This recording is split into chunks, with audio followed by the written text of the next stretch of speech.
स्वागत है आपका वयस्क बाइबल अध्ययन में।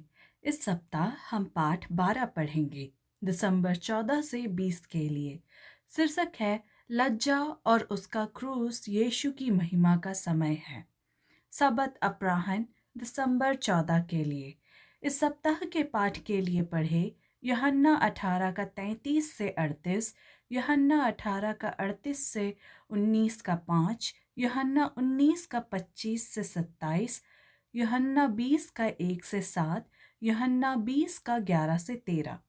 याद वचन लिया गया है यूहन्ना 18 का 37 से।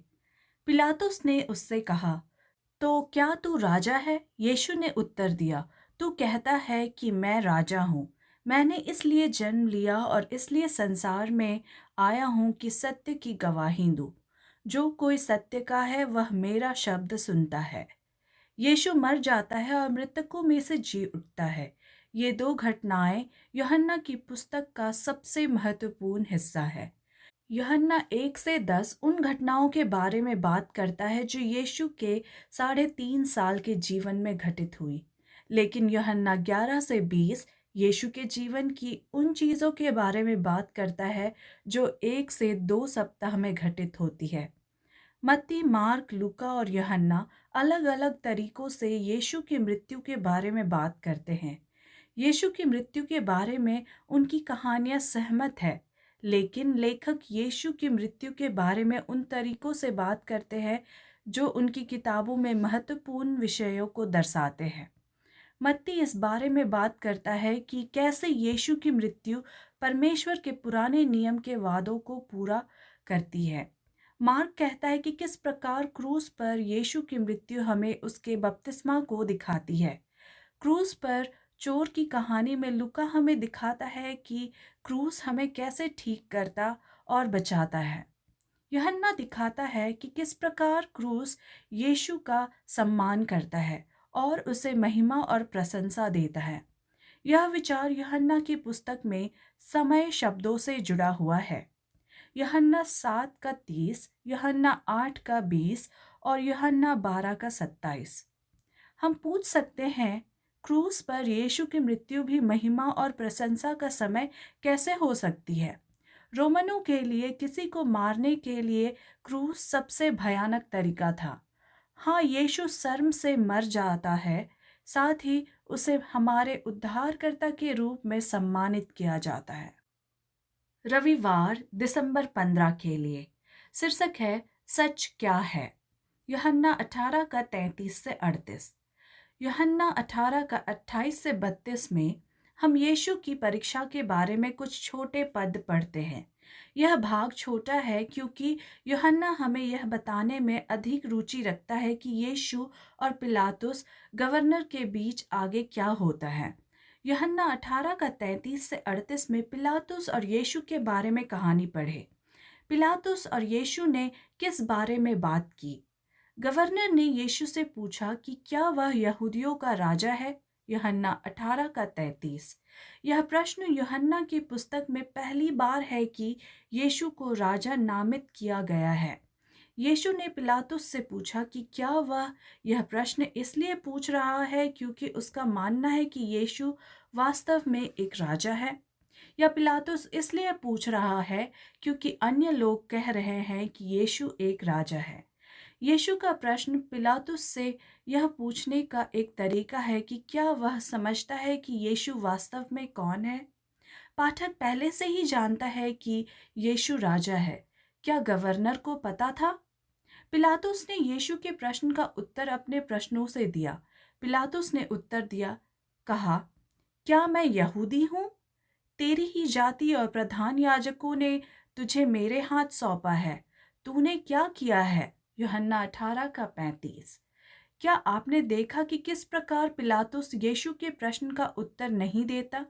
पिलातुस के शब्द यीशु के बारे में सच्चाई को स्वीकार ना करने के उसके निर्णय को दर्शाते हैं।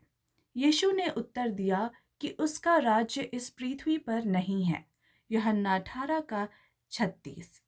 तब पिलातुस समझ गया कि यीशु घोषणा कर रहा है कि वह एक राजा है। यूहन्ना 18 का 37। फिर यीशु कहता है कि उसका जन्म क्यों हुआ। यीशु बाइबल की सच्चाई की घोषणा करने के लिए इस जगत में आया।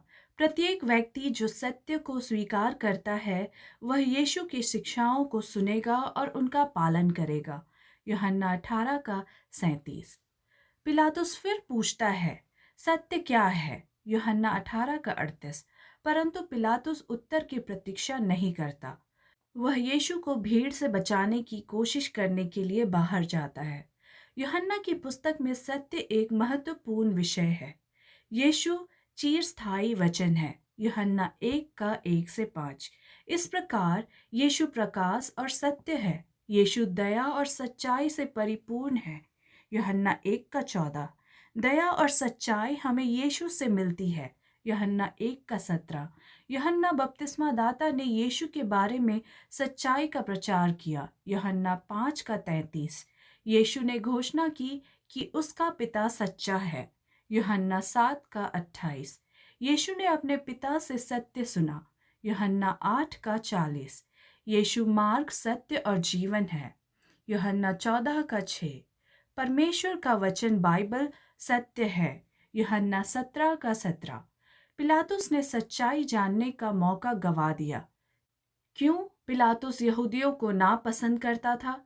उसने अतीत में गलत निर्णय लिए। उस पर यह दबाव भी महसूस हुआ कि वह वही करे जो यहूदी अगुवे चाहते थे। सोमवार दिसंबर 16 के लिए शीर्षक है, देखो यह पुरुष। यूहन्ना 18 का 38 से लेके 19 का 5। पिलातुस ने लोगों को यीशु को रिहा करने के लिए कैसे प्रेरित करने का प्रयास किया? पढ़े यूहन्ना 18 का 38 से लेके 19 का 5 तक। पिलातुस ने सत्य के बारे में अपने प्रश्न का उत्तर देने के लिए यीशु की प्रतीक्षा नहीं की। पिलातुस लोगों को समझाने के लिए बाहर गया कि वे उसे पिलातुस को यीशु को स्वतंत्र करने के लिए कहे। लेकिन जब पिलातुस ने यीशु को आज़ाद नहीं होने दिया, तो उसने मुकदमे पर नियंत्रण खो दिया। यहूदी अगुओं ने पिलातुस की गलती देखी। वे समझ गए कि वे पिलातुस को नियंत्रित करने के लिए भीड़ का उपयोग कर सकते हैं। फसह के दौरान गवर्नर अक्सर किसी कैदी को रिहा कर देते थे। फसह एक पर्व है जो उस समय की यादगारी में मनाया जाता था जब परमेश्वर ने इस्राएलियों को मिस्र की गुलामी से मुक्त कराया था। पिलातुस ने लोगों से पूछा कि क्या वे चाहते हैं कि वह यीशु को रिहा कर दे। पिलातुस को आश्चर्य हुआ जब लोगों ने उससे बरअब्बा नामक अपराधी को छोड़ने के लिए कहा, ना कि यीशु को, जो निर्दोष है। इस समय रोमन सैनिक यीशु का मजाक उड़ाते हैं। सैनिकों ने उसके सिर पर कांटों का ताज रखा। उन्होंने उसे बैंजनी वस्त्र पहनाया। वे उसे राजा कहते हैं। रोमन सैनिकों ने ये काम तब किया जब वे रोम के राजा का सम्मान करना चाहते थे। परंतु सैनिक यीशु को लज्जित करने के लिए ये काम करते हैं। पिलातुस का मानना है कि यीशु निर्दोष है। पिलातुस यीशु को रिहा करना चाहता है, इसलिए पिलातुस ने लोगों से मदद मांगी। पिलातुस यीशु को उनके पास बाहर लाता है। यीशु को कांटों का ताज और बैंगनी रंग के कपड़े पहनाया गया। पिलातुस ने लोगों से यीशु की ओर देखने को कहा, देखो यह पुरुष। यूहन्ना 19 का 5। ये शब्द हमें यीशु के बारे में यूहन्ना बपतिस्मा दाता के शब्दों को याद करने में मदद करते हैं। देखो यह परमेश्वर का मेमना है जो जगत का पाप उठा ले जाता है। यूहन्ना 1 का 29। यहूदी नहीं पर रोमी गवर्नर यीशु को शाही कपड़े पहनाता है और लोगों को उसे एक राजा के रूप में दिखाता है। यूहन्ना 19 का 1 से 16 में भीड़ यीशु की मृत्यु के लिए चिल्लाती है क्योंकि वह कहता है कि वह परमेश्वर का पुत्र है। जब पिलातुस ने यह कारण सुना तो वह बहुत डर गया। तब पिलातुस ने यीशु को बचाने और उसे रिहा करने की भरसक कोशिश की। परंतु यहूदी अगुओं का कहना है कि यदि पिलातुस ने यीशु को रिहा कर दिया तो वह रोमी राजा का सम्मान नहीं करेगा। पिलातुस रोमी राजा के प्रति वफादार है, लेकिन अगर वह किसी ऐसे व्यक्ति को रिहा कर दे जो कहता है कि वह भी रोमी साम्राज्य का राजा है, तो लोगों को उसकी वफादारी पर संदेह होगा। यहूदी अगुओं का कहना है कि रोम के राजा ही उनके एकमात्र राजा हैं। यहूदी अगुए रोमियों से नफरत करते थे, परंतु वे यीशु से अधिक घृणा करते थे। यहूदी अपने देश से ज़्यादा यीशु से नफरत करते थे। इसलिए यहूदी नफरत करने वाले रोमियों की सेवा करने को तैयार थे, ताकि उनका इस्तेमाल यीशु से छुटकारा पाने के लिए किया जा सके। मंगलवार दिसंबर 17 के लिए शीर्षक है पूरा हुआ। यूहन्ना 19 का 25 से 27। जैसा कि यूहन्ना 19 का 17 से 22 से पता चलता है, पिलातुस ने एक चिन्ह लिखा और उसे क्रूस पर चढ़ा दिया। यह चिन्ह लैटिन, ग्रीक और हिब्रू भाषाओं में लिखा गया था। चिन्ह पर लिखा था, यीशु नासरी, यहूदियों का राजा। यूहन्ना 19 का 19। यहूदी अगुए चाहते थे कि पिलातुस ने जो लिखा है उसे बदल दे। पिलातुस ने मना कर दिया। चिन्ह क्रूस पर बना रहा। संकेत ने यीशु के बारे में सच्चाई का प्रचार किया। राजाओं के राजा को क्रूस पर चढ़ा दिया गया। वह लज्जा के क्रूस पर है, जैसे कोई राजा महिमा के सिंहासन पर बैठता है, क्योंकि उसकी मृत्यु पापियों को बचाएगी। लेकिन सबसे पहले यीशु उनके राजा, यहूदियों के राजा को एक अपराधी के समान क्रूस पर लटकाया जाना चाहिए। परमेश्वर ने पिलातुस से चिन्ह लिखवाया और उसे यीशु के सिर के ऊपर क्रूस पर रख दिया। परमेश्वर ने इस संकेत का उपयोग लोगों को उनके द्वारा लिखी गई चीज़ों के बारे में सोचने और बाइबल का अध्ययन करने के लिए किया। Ellen G White, the Desire of Ages, priest 745। यूहन्ना 19 का 25 से 27 पढ़े।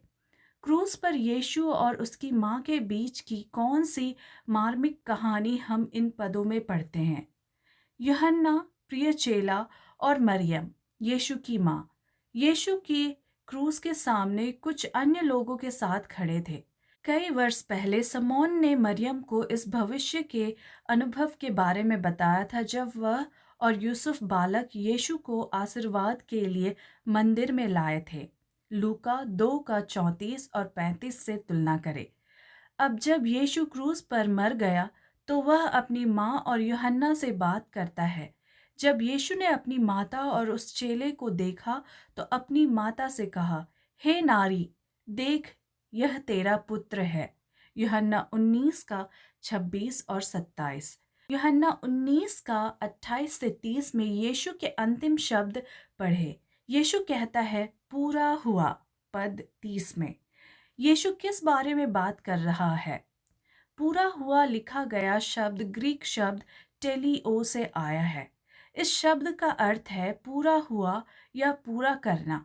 यह शब्द हमें बताता है कि बाइबल ने यीशु के बारे में जो भी वादा किया था, वह सब हो रहा था और सच हो रहा था। जब यीशु कहता है पूरा हुआ, यूहन्ना 19 का 30, वह उस कार्य को पूरा कर रहा है जिसे करने के लिए पिता ने उसे सौंपा था। बुधवार दिसंबर 18 के लिए शीर्षक है खाली कब्र। यूहन्ना 20 का 1 से 7। यूहन्ना 20 का 1 से 7 पढ़े। ये आयतें हमें क्या दिखाती है? मसीहियों के रूप में यह बाइबल सत्य हमारे लिए इतना महत्वपूर्ण क्यों है? यीशु की मृत्यु शुक्रवार की दोपहर को देर से हुई और वह रविवार को प्रातः जी उठा। जब यीशु को दफनाया गया, तब सबत निकट था। यूहन्ना 19 का 42। इसलिए यीशु के चेलों ने उसे जल्दबाजी में दफनाया और वह सब कुछ नहीं किया जो करने की आवश्यकता थी। यीशु के चेले उससे प्रेम करते थे, परंतु वे सबत का दिन तोड़ना नहीं चाहते थे। इसलिए उन्होंने सबत का दिन मनाया और यीशु की कब्र पर वापस नहीं गए। कुछ 16 का 1, लूका 23 का 56 से तुलना करें। सबत के दिन के बाद कुछ महिलाओं ने रविवार की सुबह कब्र के लिए कुछ इत्र खरीदा। महिलाओं को आश्चर्य हुआ जब उन्होंने देखा कि पत्थर लुढ़का हुआ था और कब्र खाली थी। मरियम मगदली उन महिलाओं में से एक थी जो कब्र पर जल्दी आ गई। वह पतरस और यूहन्ना को यह बताने के लिए दौड़ी कि उसने क्या देखा। दोनों कब्र की ओर भागे। यूहन्ना पतरस के पीछे दौड़ा और सबसे पहले पहुंचा। यूहन्ना नीचे झुका और कब्र के अंदर देखा। उसने वे कपड़े देखे जिनमें चेलों ने यीशु को लपेटा था, लेकिन यूहन्ना कब्र के अंदर नहीं गया। पतरस अंदर चला गया। उसने वहां कपड़े पड़े देखे। उसने वह कपड़ा भी देखा जो चेलों ने यीशु के सिर पर डाला था, लेकिन चेहरे का कपड़ा कब्र के बाकी कपड़ों के साथ नहीं पड़ा था। चेहरे के कपड़े को मोड़कर कब्र के बाकी कपड़ों से अलग कर दिया गया। चेहरे पर मुड़े हुए कपड़े का क्या मतलब था? इस तरीके में ऐसा क्या खास था कि यह कब्र के अन्य कपड़ों से अलग पड़ा हुआ था? पढ़े यूहन्ना 20 का 8 से 10। पतरस के कब्र में प्रवेश करने के बाद यूहन्ना भी प्रवेश कर गया। यूहन्ना 20 का 8 कहता है कि यूहन्ना भीतर गया, देखा और विश्वास किया। जब यूहन्ना ने कब्र के कपड़े पड़े हुए थे और चेहरे का कपड़ा मुड़ा हुआ और अलग पड़ा हुआ देखा, तो उसने यह क्यों विश्वास किया कि यीशु मृतकों में से जी उठा है?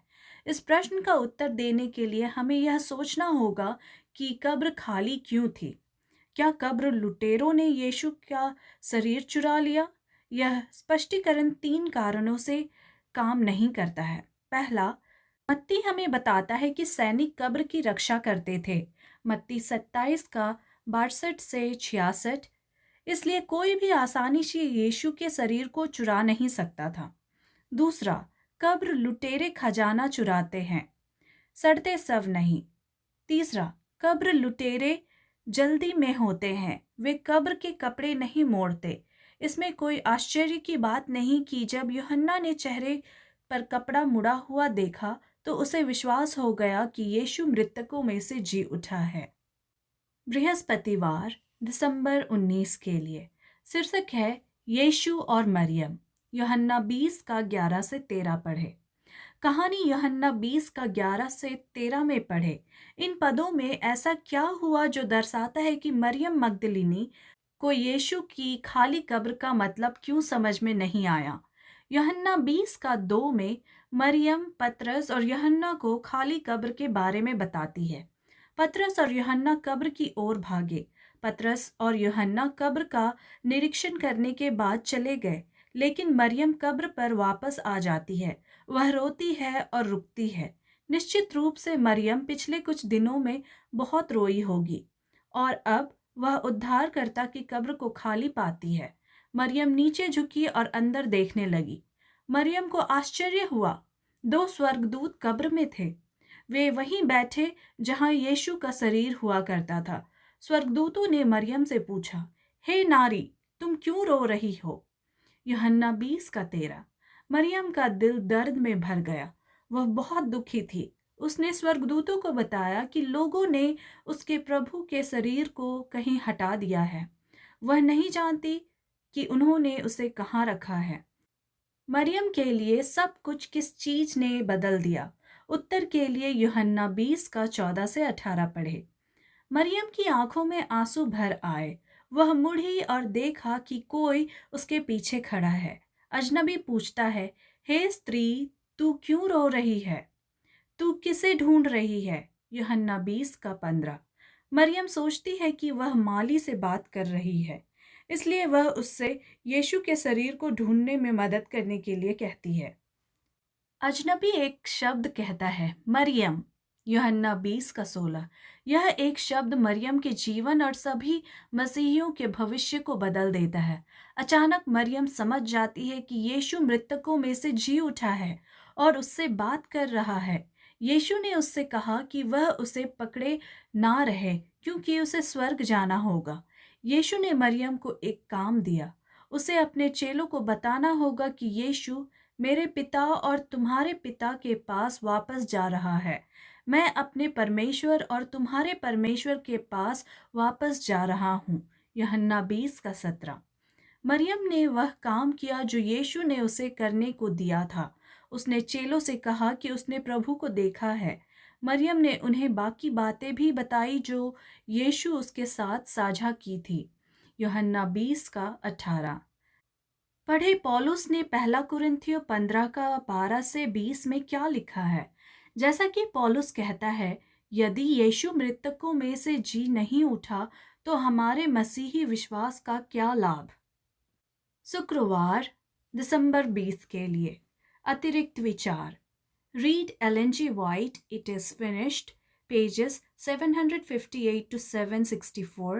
The Lord is Risen, pages 779 to 787.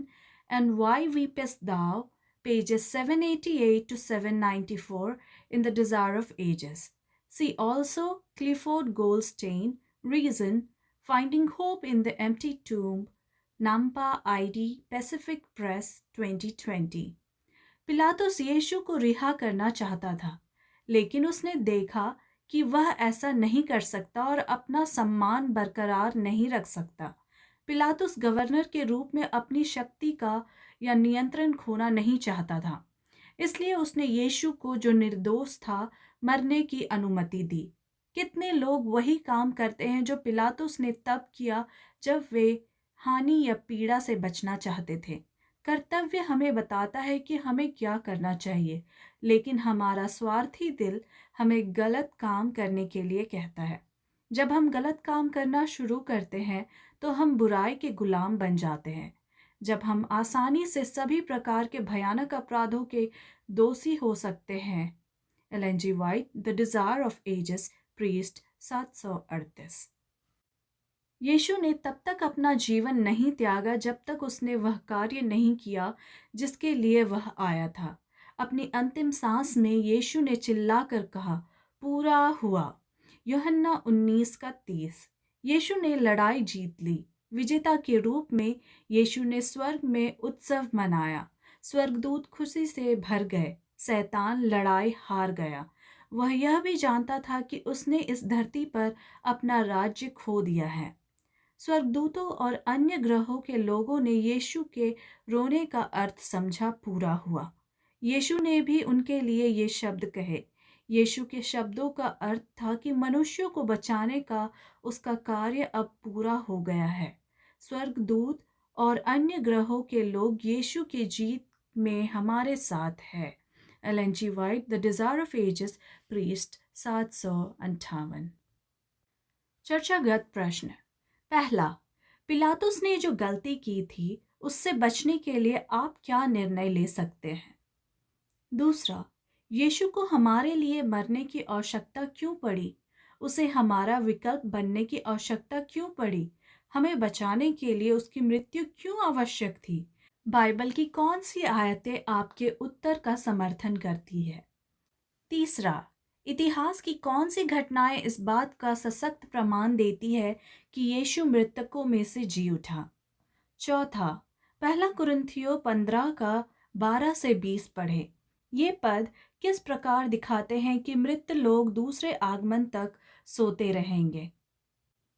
धन्यवाद। परमेश्वर आपको आशीर्वाद दे।